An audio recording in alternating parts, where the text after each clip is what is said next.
Naquele tempo os pastores foram às pressas a Belém e encontraram Maria e José e o recém-nascido deitado na manjedoura. Tendo-o visto, contaram o que lhes fora dito sobre o menino. E todos os que ouviram os pastores ficaram maravilhados com aquilo que contavam. Quanto a Maria, guardava todos estes fatos e meditava sobre eles em seu coração. Os pastores voltaram glorificando e louvando a Deus por tudo que tinham visto e ouvido, conforme lhes tinha sido dito. Quando se completaram os 8 dias para a circuncisão do menino, deram-lhe o nome de Jesus, como fora chamado pelo anjo antes de ser concebido. Palavra da salvação. Glória ao Senhor.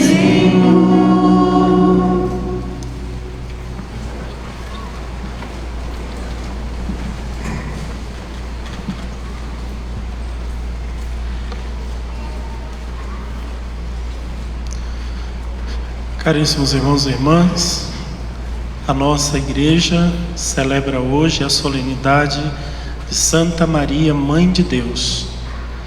O nosso tempo litúrgico não coincide com o tempo civil, com o ano civil. Para nós, o ano religioso começou no primeiro domingo do tempo do Advento. Então já fizemos aqui um longo caminho até chegar hoje nesta solenidade de Nossa Senhora, Santa Maria, Mãe de Deus. A igreja nos convida a olhar para Maria de uma forma diferente.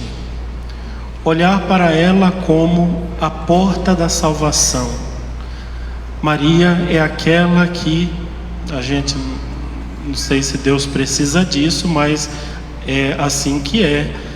Ela foi aquela que permitiu que o Verbo se fizesse carne, e se fizesse carne no ventre dela, a Virgem Maria. Nossa Senhora, ela é um grande mistério do amor de Deus. E a gente olhando um pouco a história dela, né? Tudo aquilo que nós vimos e meditamos no Natal, neste tempo de Natal. Ela foi visitada pelo anjo Gabriel, casada com José, teve o seu filho na gruta de Belém, fora da sua cidade, o lugar onde morava, em Nazaré da Galileia. Depois de um menino nascido, ela vai para o Egito com José, fica lá até quando o rei Herodes morreu. Voltam para o território de Israel. O anjo manda eles de volta para a cidade de Nazaré, lá da Galileia. Eles moram na cidadezinha, um pequeno vilarejo da Galileia. E ali se desenrola toda a vida de Jesus, e aí nós conhecemos também toda a história de Jesus. Mas o que de fato aconteceu com Maria depois da morte de Jesus? Maria, logo depois que Jesus sobe ao céu, ela se torna, assim, verdadeiramente é isso que Maria se torna, a mãe da igreja nascente. Ela é a mãe daquela comunidade. De tal forma que o apóstolo João andava com ela, e todas as reuniões a partir dali, com os apóstolos ainda no período em que não tinha começado a perseguição, era ela que estava em todos os momentos. Ela era mais ou menos aquela que organizava as coisas, de tal forma que São Lucas deixa bem explícito que no dia que desceu o Espírito Santo, no dia de Pentecostes, estavam os apóstolos reunidos com Maria. Era ela que organizava. A Virgem Maria ficou viva ainda um bom tempo depois da morte de Jesus. A tradição antiga conta que ela viveu mais ou menos 72 anos. Sendo que havia algumas coisas milagrosas na Virgem Maria. Por exemplo, por não ter o pecado original e não sofrer as consequências do pecado original, Maria não envelhecia.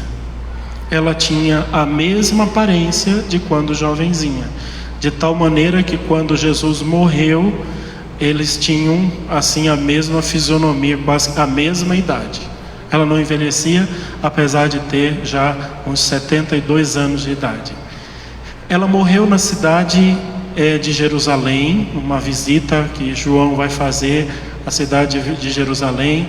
Ela é sepultada no terreno onde está ali a tumba do rei Davi, tanto que ali naquele complexo em Jerusalém tem uma igreja dedicada à dormição de Maria, e tem um túmulo também feito ali, um túmulo grandão assim, e só que o túmulo vazio, porque eles sepultaram Maria e depois, 3 dias depois, o túmulo já estava vazio, não tinha mais nada dentro do túmulo. Depois desse momento, desse período, as pessoas já começam a fazer orações a Maria. Lucas faz um desenho de Maria, faz uma imagem dela, pinta o quadro, e naquele primeiro momento da vida da igreja, as pessoas começam a chamar ela de Theotokos. Theotokos significa a mãe de Deus. A mãe de Deus, era assim que eles a chamavam. Os mais próximos, os apóstolos, chamavam ela de Imma, que quer dizer mamãezinha, minha mamãezinha querida, como as crianças chamavam. E ali começa então uma grande devoção à Virgem Maria. Eles passam a chamá-la de a mãe de Deus o tempo inteiro, né? Tanto que no primeiro século, ainda quando as pessoas estavam vivas, pessoas que conviveram com os apóstolos, foi escrita uma oração que até hoje nós ainda rezamos. Aquela oração que diz assim: debaixo de vossa proteção nos refugiamos, ó Santa Mãe de Deus, não desprezei as nossas súplicas e nossas necessidades. Esta é a oração mais antiga de Nossa Senhora, bem antes da Ave Maria ser criada ali, já na Idade Média, Salve Rainha. Essa é a primeira oração feita a Maria. Maria, ela é então a Theotokos, a Mãe de Deus. E este é o título mais importante de Maria, porque esta na verdade é a coluna de todos os dogmas de fé da Virgem Maria. Ela é a Mãe de Deus. Ela é a Mãe de Deus, não a Mãe de Deus Pai, Deus Todo-Poderoso, Criador do céu e da terra. Ela não é a mãe dele, ela é filha dele. Mas ela é a mãe do Filho de Deus, Jesus Cristo. Olhamos para Maria e perguntamos: a senhora é mãe de quem? E ela vai responder: eu sou a mãe de Jesus. E quem é Jesus? Jesus é o Filho de Deus. Logo, ela é a mãe de Deus. Maria se torna na igreja então a porta da salvação, porque por ela se passou a salvação. Maria é o contrário da primeira mulher do Gênesis. A primeira mulher que foi criada foi Eva. Eva também foi criada sem o pecado original. Eva também era virgem. Eva também tinha um esposo que era Adão. Eva também foi visitada por um anjo, o anjo chamado Lúcifer. Eva era amiga de Deus, vivia na presença de Deus, mas corrompida, tola, acredita na conversa do diabo e desobedece a Deus. Por Eva entrou a maldição do gênero humano, a perdição, entrou o pecado original. E uma mulher também, criada por Deus sem o pecado original, virgem, casada com um homem chamado José, visitada por um anjo, agora o anjo Gabriel, ela obedece e diz sim a Deus. Então Maria está no centro da nossa fé católica, da nossa fé cristã. Todos nós cristãos deveríamos olhar para Maria como esta chave que abre o coração de Deus. Maria é de fato a chave que abre o coração de Deus. Quando nós louvamos, quando nós rezamos, quando celebramos missas em memória de Maria, nós não estamos dizendo que ela é deusa, muito pelo contrário, ela é humana, ela é uma criatura humana, mas feita com o mais profundo do amor de Deus. Os olhos de Deus se voltam totalmente para ela e ela se torna o receptáculo de Deus, o sacrário de Deus. Ela se torna o lugar da graça, ela se torna a mulher mais especial da face da terra. E tem coisas que só Maria vai poder dizer, nenhuma outra mulher na face da terra terá os privilégios que teve Maria. O privilégio de ser a mãe de Jesus, o privilégio de dar a Ele a sua carne, o seu sangue, o seu DNA, o privilégio de ter Deus a chamando de mãe. Nenhuma outra mulher vai ter esse privilégio na terra. Então hoje nós voltamos os nossos olhos para ela, a mãe de Deus. Jesus é Deus. Ele sendo Deus, ela é a mãe dele. Ele foi gerado no ventre dela. Peçamos a Santa Maria, Mãe de Deus, a nossa mãe, que interceda por nós no céu e nos ajude a enxergarmos o Cristo como ela enxergou. É claro que nós não podemos gerar Jesus dentro do nosso ventre, nem as mais santas das mulheres depois de Maria pode fazer isso, mas todos nós podemos gerar Jesus dentro do nosso coração. Mas ninguém vai conseguir fazer isso se não tiver o auxílio de Maria.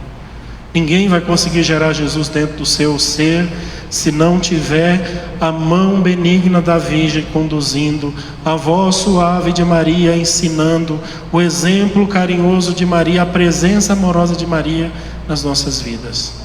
Então peçamos a Santa Maria, Mãe de Deus, que ela interceda por nós e nos ensine a fazer tudo o que Ele nos disser. E esta voz de Maria, que continua ecoando por todos os séculos: fazei tudo o que Ele vos disser. Que a Virgem Maria ensine aos nossos corações com a sua bondade, com a sua caridade, principalmente com a sua presença amorosa ao longo de todos os séculos da Igreja. Rogai por nós, Santa Mãe de Deus.